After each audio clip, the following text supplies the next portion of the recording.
Hey, this is Bob, and it is June 23rd. It's Friday. They have a new commercial out now, and this new commercial is, Monday is Friday, Tuesday is Friday.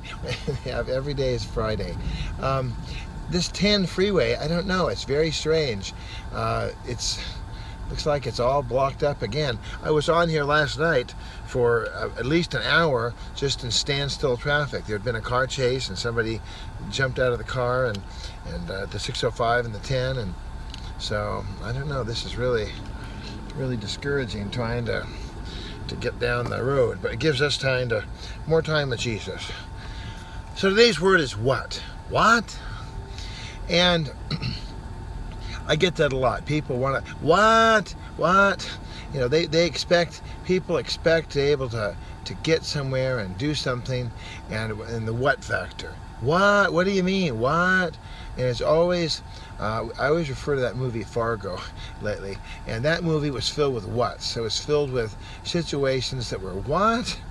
I mean, just beyond the horror and the chaos and the evil that was embedded in the characters of that movie was the what factor. Nothing went as planned, and that was based on a true story that happened out there in Dakota.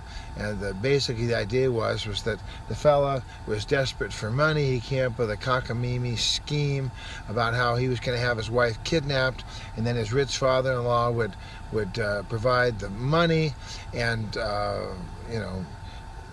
and then he would take a cut of it. So let's say it was $80,000. He was going to get $40,000, less like that. And then the bad guys did get $40,000, and no one would be hurt. No rough stuff kind of a deal, as he says in the movie. Well, it turns out that the two maniacs, they didn't put the tags on the car, so they got stopped by the cops. And then the real psycho guy who lives to the end, he killed the cop. And so then the guy, and he told his sidekick, the knucklehead, I said, well, get rid of him. And as he's getting rid of him, somebody drives by to kill more people. And it's just insane. All the what factors, all the stuff that comes up that was like, are you kidding me? How can this be happening? Like, I was just going to zip out to Pasadena right now, and the speed limit sign, if I read it to you, even in a work zone, is 55. I'm going 5. So I'm going 50 miles under the speed limit here. And, even the Say Cargo Express truck, everybody, my right leg is so tired of all this braking and waiting. And, it's craziness. I don't know what they're doing here, but the freeway is just like, so when I get back to work, I'm certainly not going to ever try to go. You figure the middle of the day would be a perfect time to go. We're going to miss the morning rush hour, and now it's jam-packed 24/7 here, looks like, on this freeway. So, wow. Oh, crazy.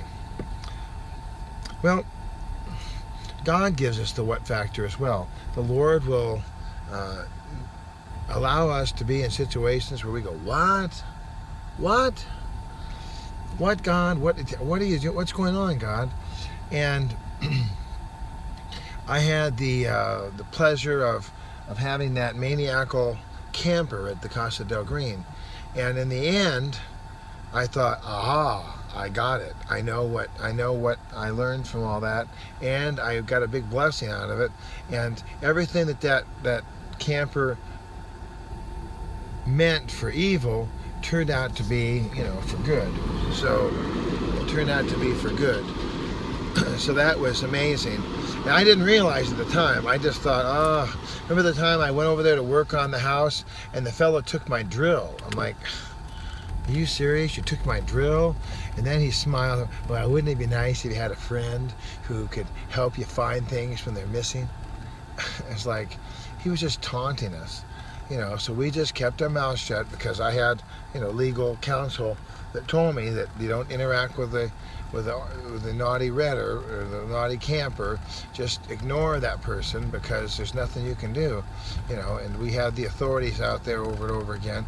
But in the very end, it turned out to be a great blessing, because the way it worked out, we were able to Boy, I can see how they're widening that bridge there. Wow, we were able to get everything back to one very handily. It just took one little visit from a person, and bam, we're all back on one. Everything went back to better than it was before, actually, which was very, very nice. Well, if you're in a job situation that's gone south, if your marriage is really on the rocks and things are looking bad, or you've got a best friend and your best friend is just not talking to you and you're wondering what's going on, we talk about this every day. But Jesus, turn your eyes upon Jesus, look full in his wonderful face, and the things of earth will go strangely dim in the light of his glory and grace. Now, when I sing that song now, you think, well, gosh, Bob, you don't want to be having it dim. You want to be aware. You want to be sharp. It's not dim as though we're in a dark closet and we don't know what's going on and we have our head in the sand like the proverbial ostrich. No, it's a matter of our focus. The reality is still around us. And I had a guy told me recently, he said, well, you know, no harmful thing will hurt me because I'm a Christian.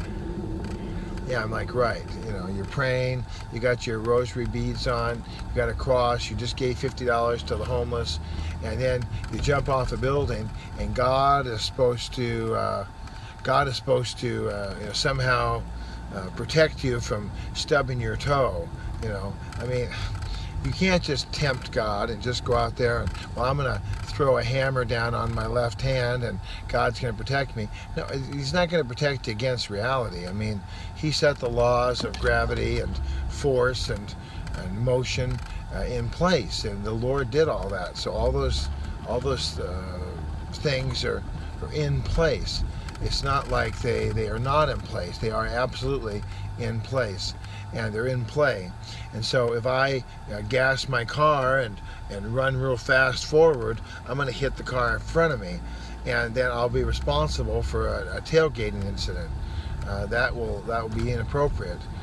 If I put my hand out the window and it's really a hot day and I just let my hand get burned, I mean, that's my responsibility, because God's given me wisdom, and there's shade and there's long sleeves and I can protect myself. But if I go out and get a real bad sunburn, without being wise, we know something now. We didn't know when I was a kid. Talking about sunburns, as a kid, they did put cooking oil on or whatever. I mean, they wanted you to fry. It was the greatest thing in the world to get this sunburn and to, look at me, you're out in the sun. And my grandfather, my grandmother, they were just so dark-skinned because that was the coolest thing in the world, to show that you had time to lay out in the sun. And, my grandfather, he was a worker, and he had hands that were just killer hands. And he could strike a match on the hand because his calluses, they were so thick and so rough. It was like sandpaper. His hands were very, very tough. So, Bob, what does it have to do with what? Good question. I will tell you. We keep turning back to Jesus. We keep turning back to Jesus. We keep turning back to Jesus. We keep turning back to Jesus. As the gavel pounds down there on the side of the road, they're putting in a spike or something, looks like. Now the traffic's clearing up. Hopefully this is a good sign. Maybe it was just a transition road there. I don't know, but I tell you, well, there is a lane closed over there too. You might notice my head. You would never guess, there's a lane closed there, that's what it is. You'd never guess that, if you gave someone a job in the packing department, hi, take this soft plastic wrap and just wrap it around. How do you end up with this from wrapping? What? How do you get a noggin knock and cut your forehead open wrapping plastic, soft plastic? Well, I'll tell you, I had a mailbox system that was, this is encouraging, we're moving forward here. It took me, about 20 minutes to get to that interchange. Crazy. But they're going to widen this thing out. They're going to almost double the whole size of the freeway here. But that's going to be a couple years away. So, and they still got the rolled curb here in the middle from the 1950s. So this section of the freeway goes over Kellogg Hill. I mean, they haven't updated this. This is probably one of the last vestiges of Americana here, this rolled curb. You know, it's just crazy. Wow, that's so funny. Now we're rolling. Going past Via Verde, and yeah, baby, we're rolling now.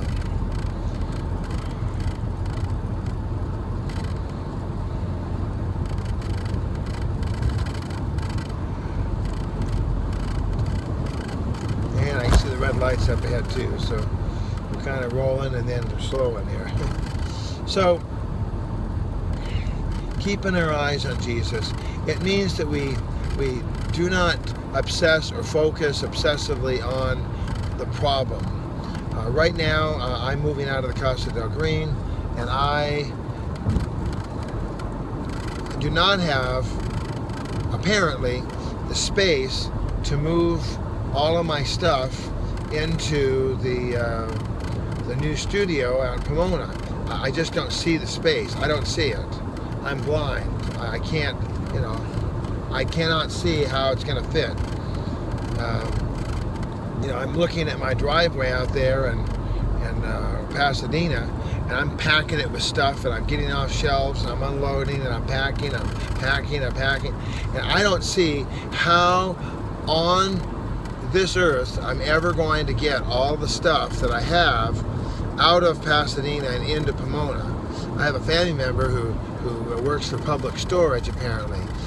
This family member has stock in Public Storage, and they are trying to convince me, get a storage unit, go for storage, Public Storage, go to get the storage.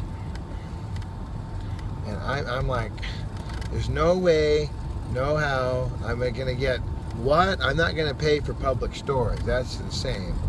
I'm going to have to pay for the truck for a couple days until I figure it out. But I'm going to figure out a way to just consolidate, shrink up, quickly organize, and get stuff put away with what I got. And I'm just going to have to do it that way. I'm going to have to just figure out how to get this done, you know, toot sweet. You know, some of the files I can't do anything with because they're photos. Some of the files, I'm thinking, I've got files. I used to have file folders for, oh my lands. I used to have file folders for every single person that I knew. I've got 2 drawers jam-packed with file folders. So if you sent me a little card, because people are mailing cards and all that, so if you sent me a card, then I would keep that card in a file. And when you came over the house, I go, hey, look, here's the card. So I'm going to keep some of those files, probably. The people that I still have touch with. Some people I don't have touch with, I'm going to have to process through. And, you know, the thing is that it's going to take time. Now we're back down to gridlock here. We haven't even got down to Barranca, and we're on solid gridlock.